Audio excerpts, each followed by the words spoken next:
समुद्री सतह पर तकरीबन 14.7 psi एटमॉस्फेरिक प्रेशर होता है। इसका मतलब है कि एटमॉस्फेरिक प्रेशर 14.7 पाउंड का दबाव हमारे जिस्म के स्क्वायर इंच पर डाल रहा है, जो कि यकीनन बहुत ज्यादा है। तो हम इतना दबाव महसूस क्यों नहीं करते? ये इसलिए कि हमारे जिस्म के कई हिस्से मसलन कान, नाक, फेफड़े और मैदा भी हवा पर मुश्तमिल होते हैं, जो कि माहौल पर दबाव डाल रहे हैं, और ये दबाव एटमॉस्फेरिक प्रेशर के बराबर है।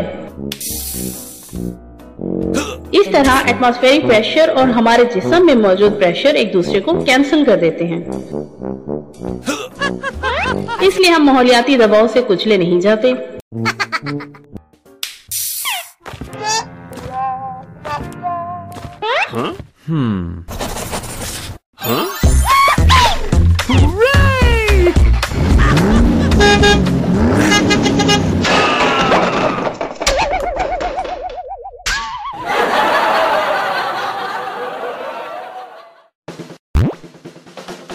For more educational videos, please visit www.facebook.com/skdkids or visit our YouTube channel Science Ki Duniya.